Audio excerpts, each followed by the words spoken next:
We'll make a start, and I imagine maybe one or two others might join us. We're quite a small group. Would it be okay?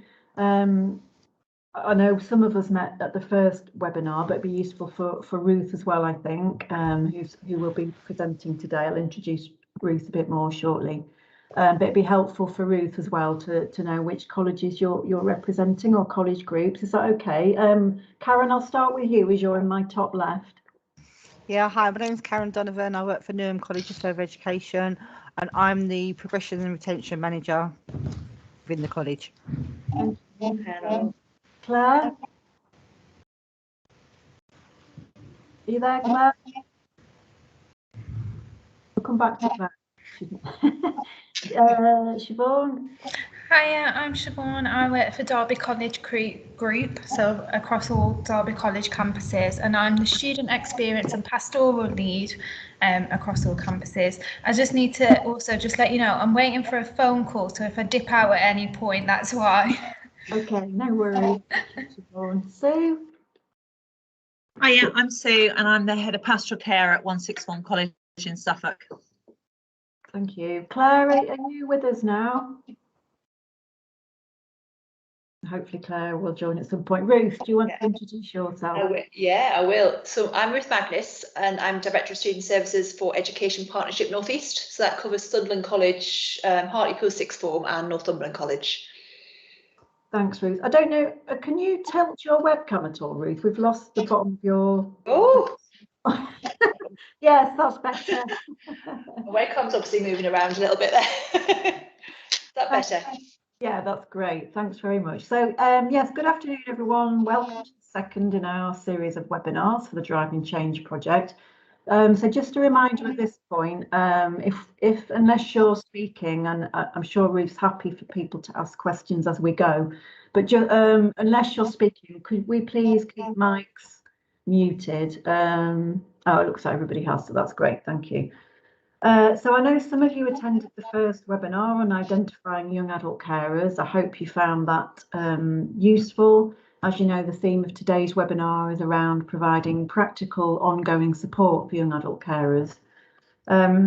Providing ongoing support covers a whole range of things, including staff training and awareness raising activities, ensuring that young adult carers and the support available for them is visible within the college, systems to provide ongoing opportunities so that young people can declare, disclose a caring role if they choose to, financial support, adjustments, the development of peer support opportunities, systems to help staff to identify and address any challenges or issues that a young adult carer might be experiencing at an early stage before things reach crisis point.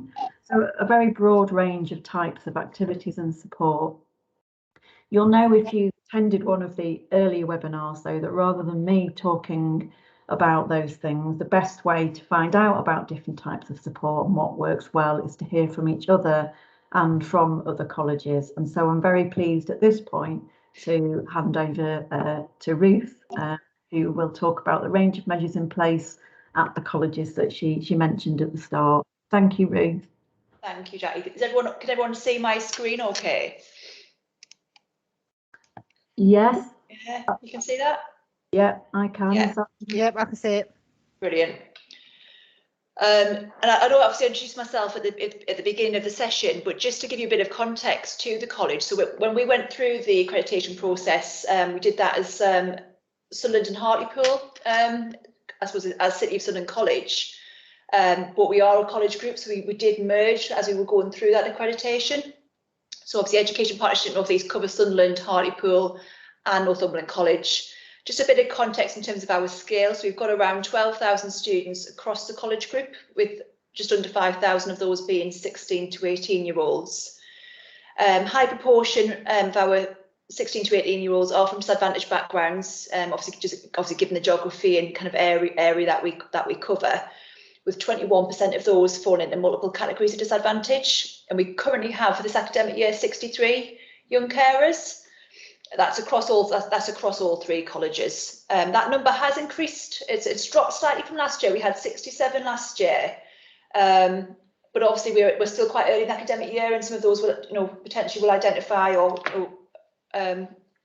come forward later in the academic year. So that's 63 that have obviously come as new starters or progressing students from last year.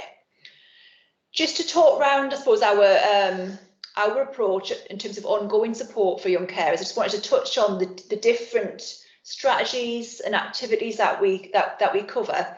I'm going to talk through probably some policies and some documentation. I'm more than happy, obviously, if you've got any questions about this, just chip in as we go through, and I'll happily share the documentation. If anyone wants copies of anything, please just let me know. I can share my email address at the end.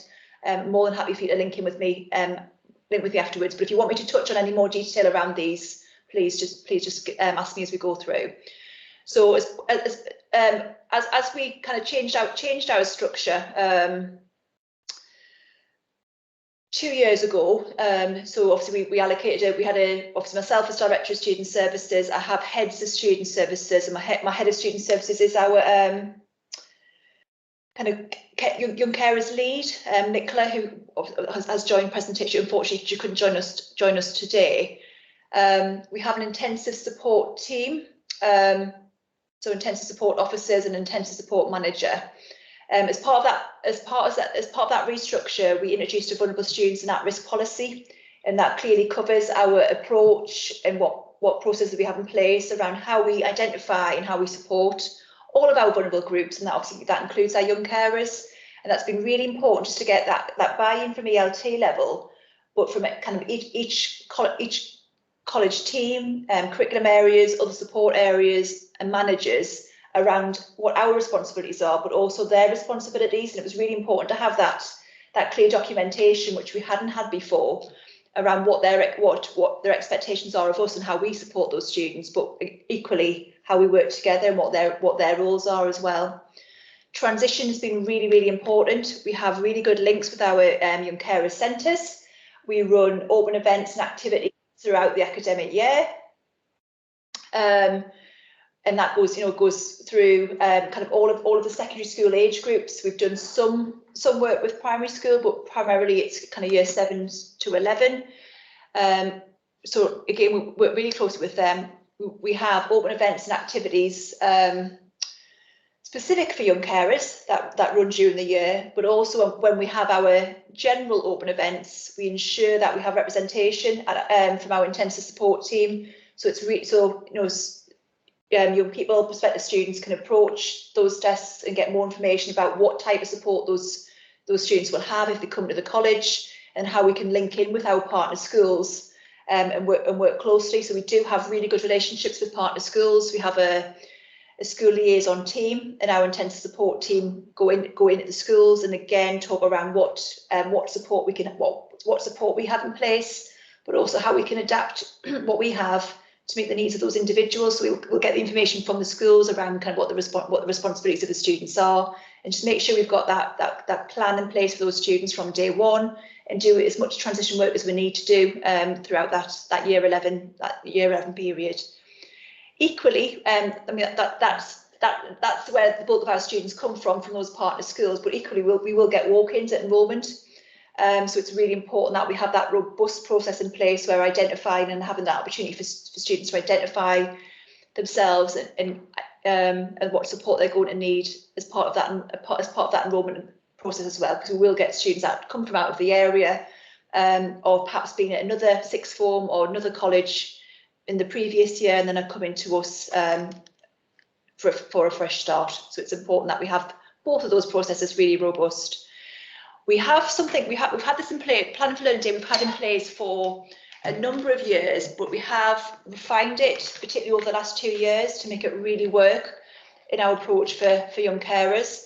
So it's really about that collaborative approach to support from day one. So obviously our intensive support team are responsible for obviously that identification and putting together who our young carers are going to be, and that'll be obviously throughout that year 11 period in that information sharing from school. But also through enrolment, and all of those students are flagged in our MIS system. We have a Plan for Learning Day before the start of the academic year.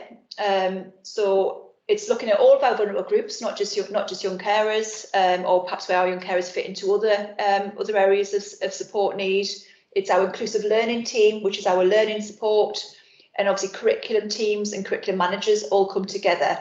And it's going through those students, identifying what their vulnerability is or what the support needs are going to be, and just making sure the curriculum staff are really, really clear on what they're going to need to do to adapt to ensure that student is supported as best as they can. So we do some training with the curriculum staff. So part of the session is around training. We do our young carers awareness training. We look at what interventions and what support they need to be providing and how we will support them. But it's also about going through and then really being really clear on who those students are, what their individual needs are going to be, and what support is going to be put in place. That's really, really important and has been very successful, and we have adapted that to just to refine it based upon feedback from staff and from students, particularly around that training, that intervention. Really sets the scene for the start of the academic year, so those staff have that information and can obviously adapt their session, flexibility around timetables, flexibility around submission of work to support those students. We have fortnightly at-risk meetings. That's obviously to discuss all students at risk, but it's really important that they're led by curriculum managers, so it's a curriculum meeting. But it's important that we have that representation from our intensive support team. So our safeguarding team are in attendance at those meetings. So they'll feed in any updates. So obviously we've got that planning for learning day to kind of set the scene, but obviously, as we know, it's about adapting and being responsive to those changing needs of those young carers. So that intensive support allocated person will feed in any updates or information that curriculum need to be aware of, and they'll get information from curriculum in terms of any concerns or issues that have been in curriculum. And it might be that we need to adapt that plan of support if we have got any concerns that do arise. And those meetings are regular in terms of keeping that student on track. So that's kind of that, I suppose, that formal meeting process. We obviously have that clear monitoring reporting mechanism in place. We use ProMonitor, obviously, and obviously you may use different systems of reporting. As part of ProMonitor, we have, obviously further down the presentation, all of our young carers have a badge on the system. So every member of staff that might look and check on that student or has some involvement with that student will be really clear on if that student is a young carer, and obviously what that young carer's support plan is, because that will be attached to ProMonitor as well, so they can see what that student needs and what we've agreed will be in place for that student to support them.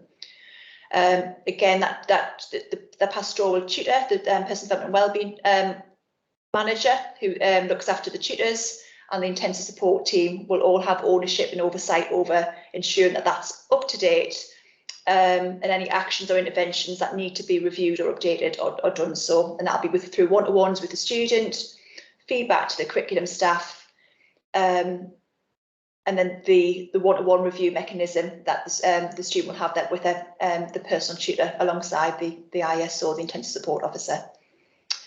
We obviously have a comprehensive induction programme and extended induction, which obviously provides support and activity for all students, but we have a bespoke strand for all of our vulnerable groups, and that's really about them understanding what additional support is available for those students through internal support in college, but also introduce them to the wider support networks outside of college that they may or may not already be aware of or engage with, just so that students feel supported from the very beginning.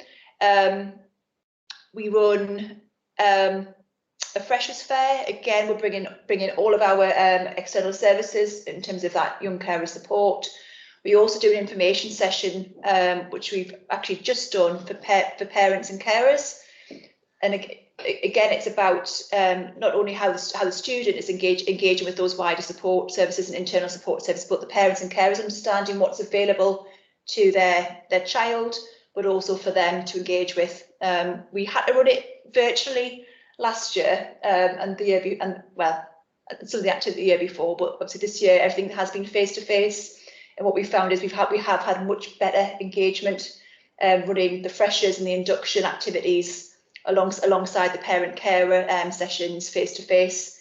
I think some parents found that virtual environment quite a barrier in terms of talking to external and internal services. So that's been really positive this year that we've managed to do that in person.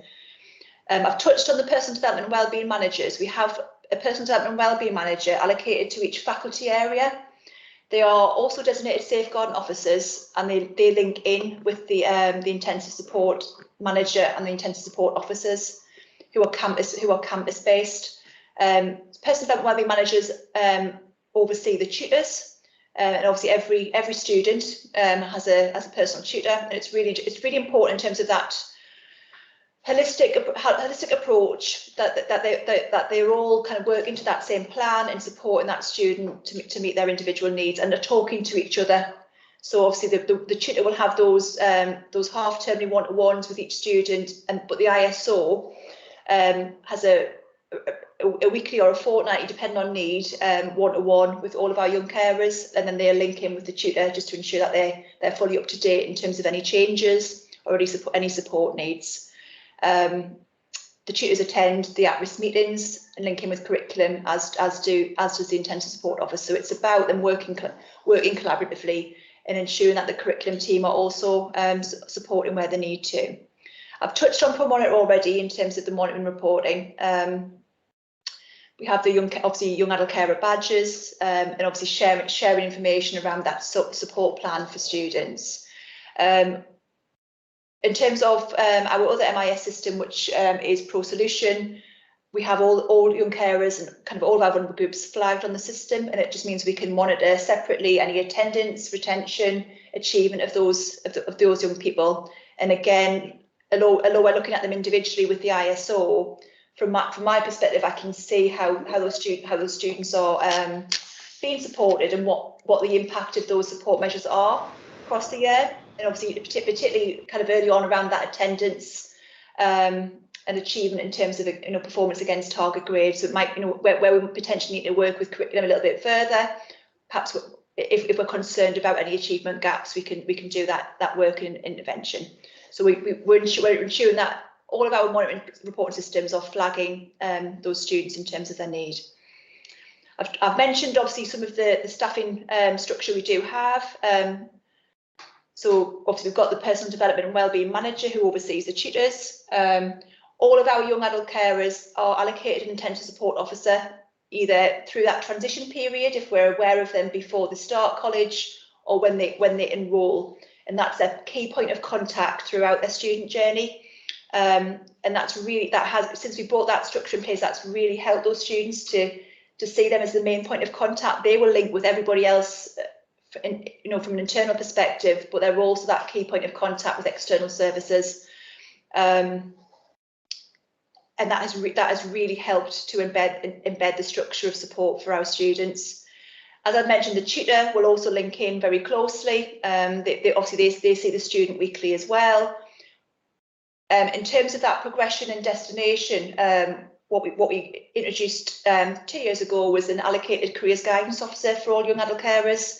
And again, that has really supported those students around kind of their aspirations and motivation in terms of progression and next steps. So that starts from day one. It's really about supporting that student and overcoming any barriers there might be to whether it's employment, apprenticeships, or HE progression. And again, we've seen that within our results over the last 2 years around that increase in positive destinations for our young carers. And that's really about them having that real focus. And what we found is although it's an offer to them, by allocating that person, it's improved that engagement and that real focus on kind of what they're going to do next. Some of the students just weren't engaging with it if it was just an offer to them to link in if needed.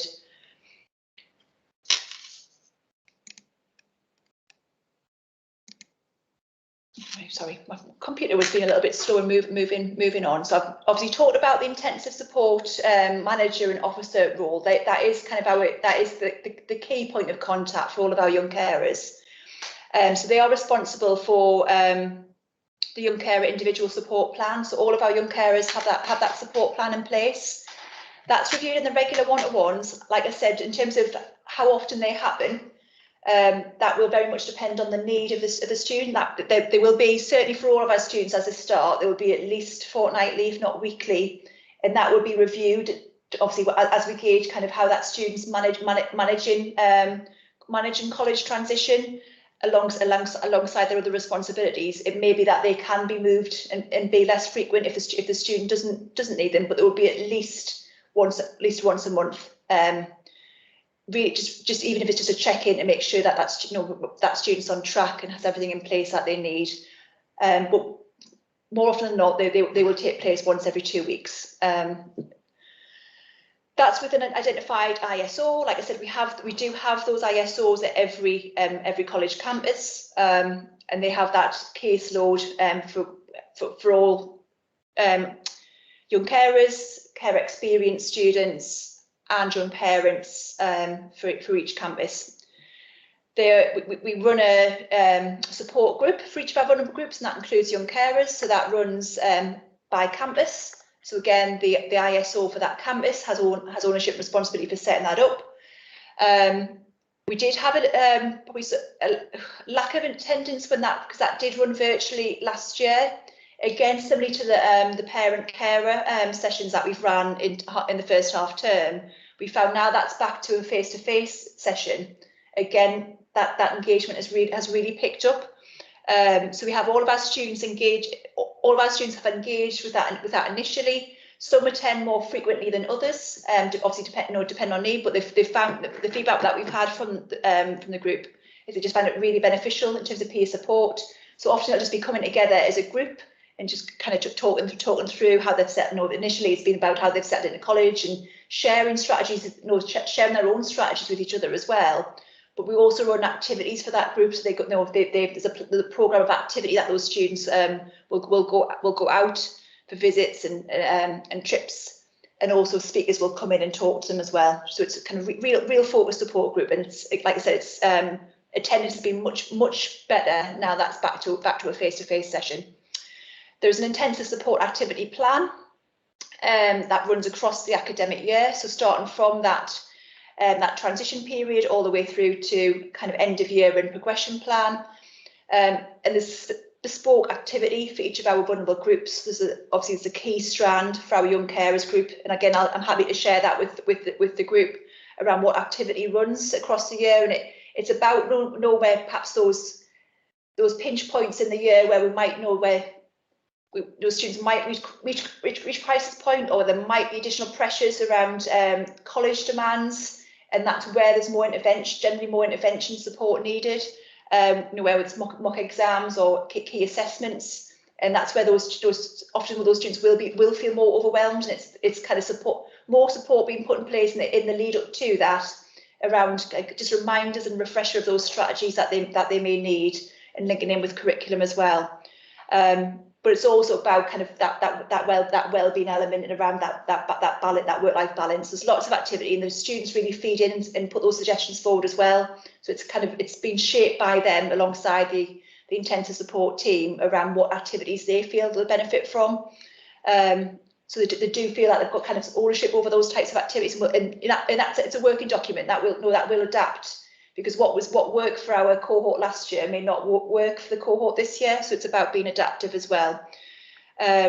We touched on the parent carer information session at the start of the year. That's really about kind of introducing to the support that's on offer and the external support that's in place as well. But we have a kind of a year-long programme of activity that's for all parents and carers. But again, we run specific sessions for parents and carers of our young carers. So we have a policy in place. Again, I'm happy to share that. And then there's activities, and again, it's in response to kind of identified needs, and kind of what parents are feeding from the parent carer forums, but also kind of key sessions that we feel will help them support their child in terms of their studies, and perhaps strategies that will help them to support their young person. And again, we've had really positive feedback and good engagement so far. I mean, it's very early. We've only run a couple of sessions so far, but that runs throughout the year. And again, it's linked to the year plan in terms of themes and what's going on in that student's college life, and then we link that in terms of how the parent carer can support them with that. And then progress reviews. So we have the fortnightly at-risk meetings, but we also run half-termly progress reviews, and that's a real focus where we look at how that student's getting on across their programme, and then a much more formalised process of actions and interventions targets that we set to ensure those students are fully supported.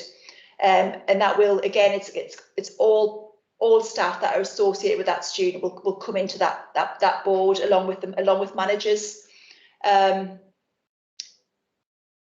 it's looking at their status, it's looking at their attendance, it's looking at kind of submission of work, but it's also the voice of that student around kind of how they feel they're getting on. And the intensive support officer is there, on behalf of that student as well, in terms of any challenges and barriers that they've faced, what's been working for them, and then agreeing collectively what targets we need to set for the following half term to keep them on track, or to get them back on track if they have fallen behind.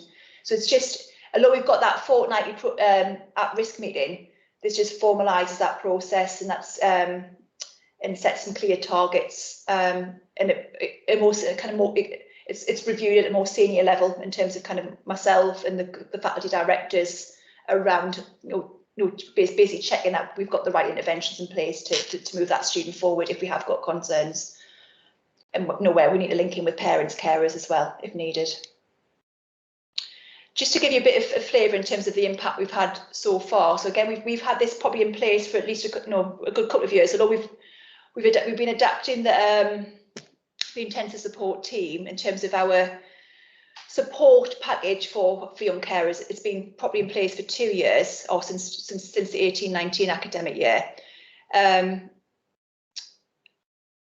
The impact has been quite significant in terms of where we were and where we've come. There's still absolutely still work to do, but just gives you a bit of a flavour. So in terms of achievement, this is obviously, it's 86.8% currently, so it's above where we were in 18-19 and significantly above the national average. And we've reduced that achievement gap as well from -2.4 to -0.8, and that obviously that's just kind of verified data from for 2021. So we are moving it in the right direction. We're seeing the impact of that focus support that we've now put in place. We've seen a decline since 2018 in our carers experienced and young carers not in employment or education. So for young carers, that's been a decline of 13%. So we've now, that positive progression has gone up from 78% up to 91%, which is fantastic, and on par with where our students who haven't got that challenge are. So and that's really helped by the allocation of that careers guidance officer all the way through their student journey to really push and support that student in identifying what the next steps are going to be, and having that support, the additional sessions they might need, overcoming those kind of financial barriers that there may be, to ensure that they have got a positive destination at the end, at the end of their time with us. Our attendance is probably where we've seen the most significant increase. That's got up by 25.1% since 17-18. That's a massive increase, because we've now got that flexible approach. Students were potentially not missing sessions because they had those responsibilities and it wasn't being identified or supported by curriculum. They're now engaging. We've got a type, we're flexing that timetable to meet the needs and responsibilities that they've got. So that's where we have seen significant increase, and that's obviously that's reflected in the grades the students are achieving because they're attending what they need to attend. We are seeing those changes in the grades and achievement and the retention of those students. And again, just the feedback from students is fantastic. So 100% of the students are accessing the service or satisfied with the support they're getting. There's comments from some of the students who've engaged with that support package, really seeing the difference and that support's had around them staying in college, achieving on their course, and being confident in taking their next steps. So some really nice feedback from last academic year. And obviously, just if anyone has got any questions, I'm going to unshare my screen because I can't actually see anybody. If anyone's got hands up, I just want us to jump in. Thank you, Ruth. That was a fantastic presentation and reflects a really incredibly comprehensive package of support. I know you say there's work to be done, but there's a huge amount already. I had a couple of questions, but I'm going to hand over to colleagues from other colleges first. So please do unmute and take this opportunity to ask Ruth or each other any questions following that.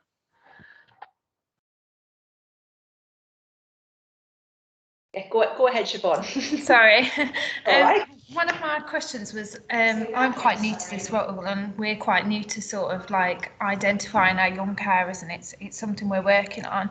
And one thing I did want to do was to start like groups and things like that.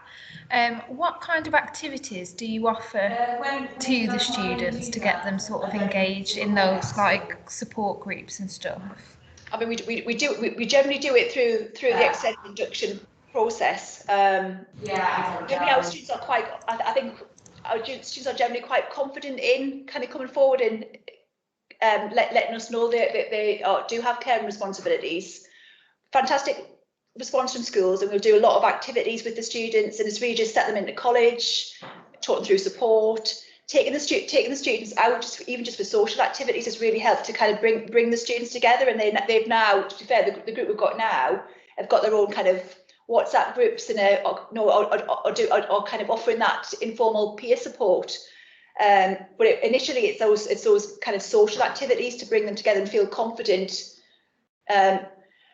Where we've had challenges in the past around them kind of coming forward or kind of joining those groups is probably been they don't want to kind of identify themselves or set themselves apart from their class group. So it's usually through the support plan with their ISO, obviously where they're confident to be kind of open and honest in those conversations. It's setting the scene from kind of during that transition period. Lots of the open events and activities that we do are specifically, we do some specific activities for young carers, and it's about kind of curriculum taster sessions, meet and greets, using our young carers we currently have in place as ambassadors. So they will do they will meet up and talk to the young carers about the benefits of engaging in those activities. They'll go into schools, but they'll also be ambassadors when the students come to us and to attend the open events. So it's building that confidence, ideally before they even start with us, about being responsive and engaged with the activities that we've got in place. Often it will start small, and it'll be the one-to-ones with the key staff, and then that's that encouragement to come along to that first group.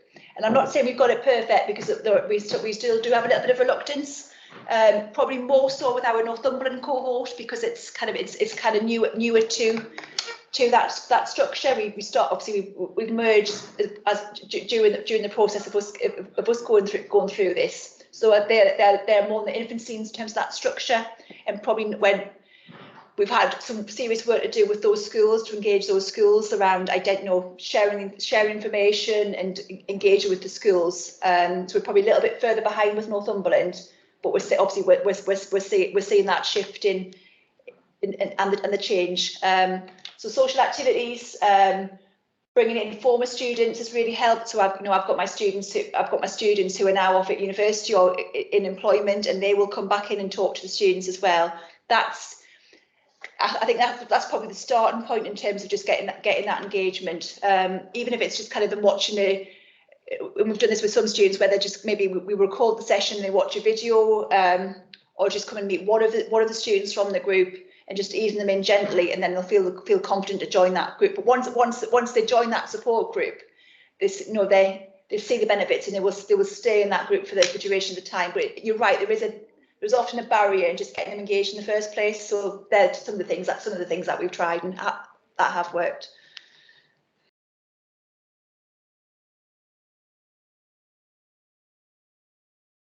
Sorry, I think you're on mute, Jackie. Apologies. Does anybody else have a question or a comment for Ruth? I think a couple of things I forgot to mention which I think are probably things that we had in place previously, but We do have a young carers card that the students, some students who might be reluctant just to talk to a member of staff. Probably not as needed as much now because of the kind of more robust collaboration with the planning for learning days, etc. That obviously the curriculum staff are fully aware, but it does help if you've got like an agency cover member of staff in place. It's nice a student just doesn't want to say, but just kind of showing that young carers card, kind of just basically kind of, and that the staff know kind of what the parameters are, and that the student, whether that student needs to leave for a phone call or just needs to leave the session urgently. And that's often kind of a good thing to build confidence. So that student who doesn't want to speak up can just show the member of staff the card if they need to. Sorry, I hadn't touched on that in the presentation. Could I ask Ruth, obviously we have, we touched on this at the start of the session when colleagues were joining. We have some college groups with us today. I wondered if there was any advice or reflections or insights you could perhaps offer for colleagues who are looking to embed support or ensure that support is consistent across different colleges within their group. I think that's probably been our biggest challenge, Jackie. Like when we started the process, I just managed Sunderland and Hartlepool, and we merged with Northumberland, and did have a separate director in Northumberland, but it's now kind of through restructure. It's just one director, so I cover the whole process, and that has been a challenge because we were there in terms of quality and processes and support for Sunderland and Hartlepool. And we had a lot of work to do with Northumberland. One of the key things has been just developing that community of practice. So it's really bringing the staff together and sharing that practice. And that has really supported in bringing those staff on. Obviously, we've changed structures so they mirror what we have in place at the other colleges. The key one has been about the systems and processes, and that's been a huge training need across Northumberland. And it's taken time to embed.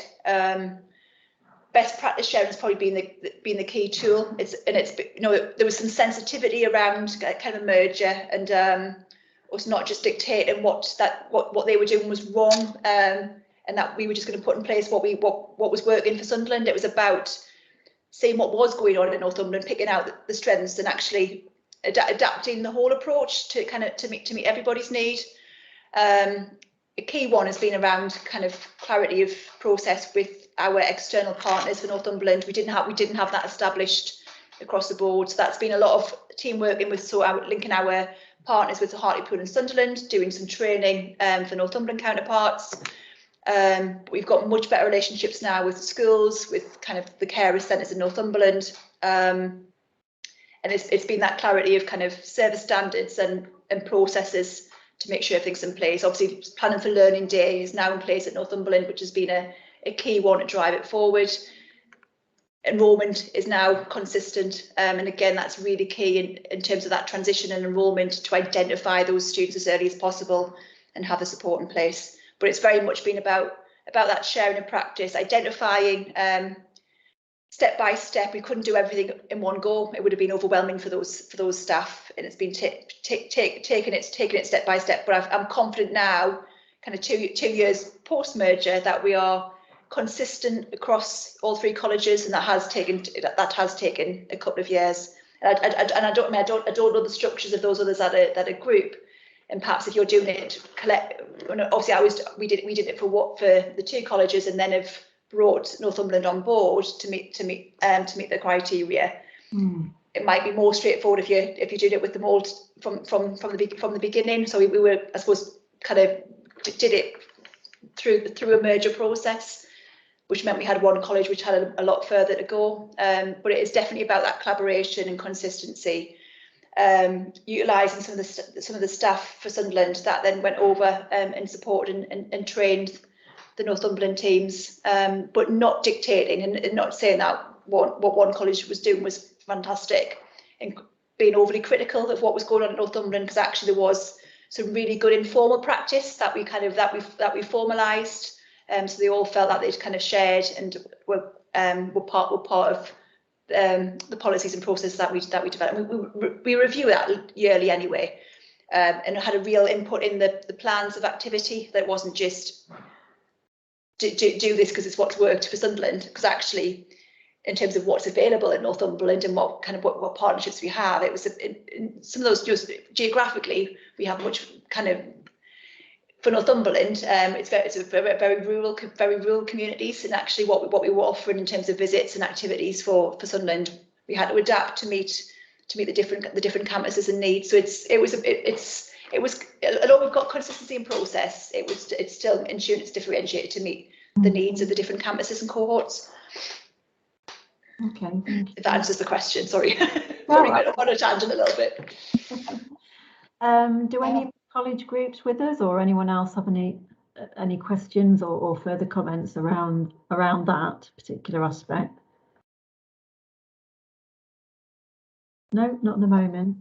Like I said, I'll happily, I'll add my email address. I'm not sure if I'm on the, if everyone would have that from the invite anyway, Jackie, but I'll happily, if I put my email in the chat, and then if anyone wants to add, if you want me to share any of the documentation I've talked about or follow up with any further questions, feel free.